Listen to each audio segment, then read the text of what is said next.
Faire de l'activité physique apporte une multitude de bénéfices pour la santé. Par exemple, la sensation de bien-être ou la satisfaction peuvent être ressenties presque immédiatement. Lorsqu'on bouge, des substances chimiques comme des endorphines, de la dopamine et de la sérotonine sont sécrétées dans le cerveau. Connues comme les hormones du bonheur, ces substances créent une sensation relaxante ou euphorisante dont l'intensité peut varier d'une personne à l'autre selon le type et la durée de l'activité pratiquée. C'est entre autres grâce à leur effet que le sport est si bon pour le moral et la santé mentale.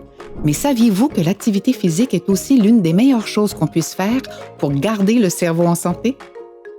Être actif peut aider à prévenir le processus de déclin cognitif et réduire le risque de maladie d'Alzheimer. L'activité physique stimule la production de nouvelles connexions entre les cellules cérébrales ou neurones. À leur tour, ces nouveaux réseaux de neurones renforcent ce qu'on appelle la réserve cognitive. C'est un peu comme si on dessinait des chemins alternatifs sur une carte routière. S'il y a une congestion sur l'autoroute, l'information peut emprunter d'autres itinéraires pour se rendre à bon port. Une bonne réserve cognitive contribue ainsi à rendre le cerveau plus résilient aux effets de l'âge et à maintenir son fonctionnement normal plus longtemps.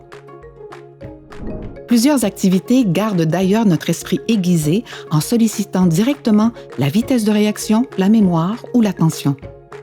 On n'a qu'à penser à une partie de tennis ou encore à une chorégraphie de danse ou d'art martial.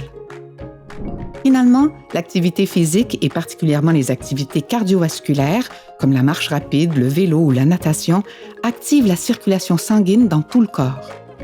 Notre cœur pompe du sang riche en oxygène, en énergie et en nutriments jusqu'au cerveau, ce qui favorise la santé des vaisseaux sanguins. Pour toutes ces raisons, être actif est extrêmement bénéfique pour le cerveau. Et il n'est jamais trop tard pour s'y mettre, en ajoutant graduellement un peu plus de mouvement à nos journées.